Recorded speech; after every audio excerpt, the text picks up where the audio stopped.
Yo, what's going on, guys? It's Houston Sports Talk back another video day. And today, the Washington Nationals are trading for third baseman who can also play in the outfield, playing right field and left field, Cayden Wallace. Alongside not only getting Cayden Wallace, they're also getting the 39th overall pick in the MLB draft, which is a competitive balance pick, if I got that correct. Competitive balance pick, 39th overall pick. So Kansas City's giving up the 39th overall pick and Cayden Wallace, who is their second best prospect in the MLB pipeline for Hunter Harvey.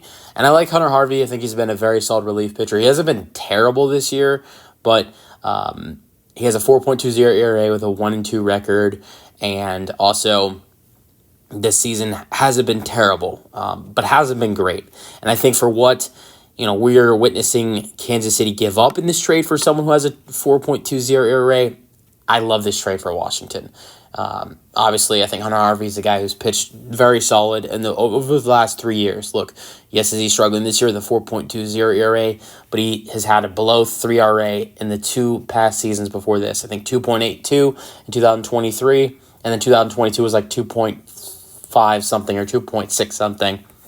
So this is a guy who in 3 years has pitched excellent with the Washington Nationals, besides some struggles this year. But, also someone who has had some issues this year.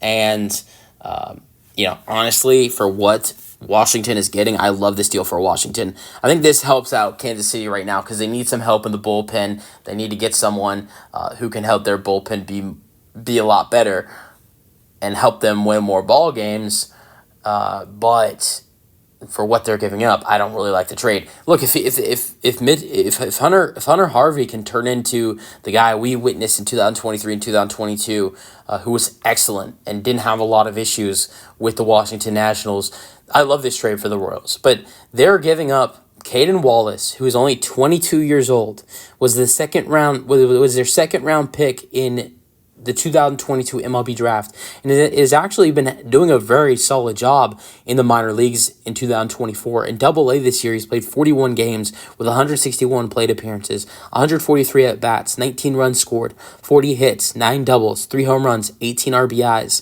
10 walks, with also 3 stolen bases, and he's only struck out 30 times, 280 batting average, and OPS is 753. We're talking about a 22-year-old who is playing in Double-A and was just drafted in 2022, and he's already in Double-A. So he's been doing a really solid job in the minor leagues. He is their second best prospect. He has a 280 batting average playing in Double-A.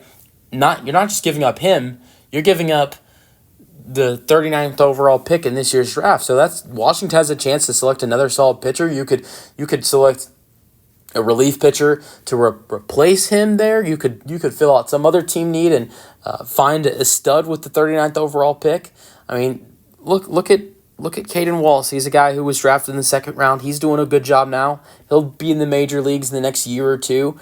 So you could find some good players in the second round. So they're getting one good player who's doing a good job in the minors and is a top 2 prospect, but they're also getting the chance to get another player who is could be a good player as well. So I like this trade I like this trade for both teams.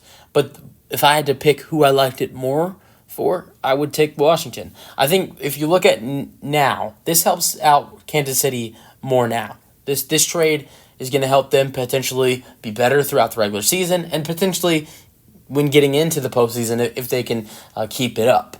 So this trade helps them now, of course. But I feel like over the long run, this trade could be very helpful for Washington. Let me know your thoughts on the trade in the comment section, and peace out.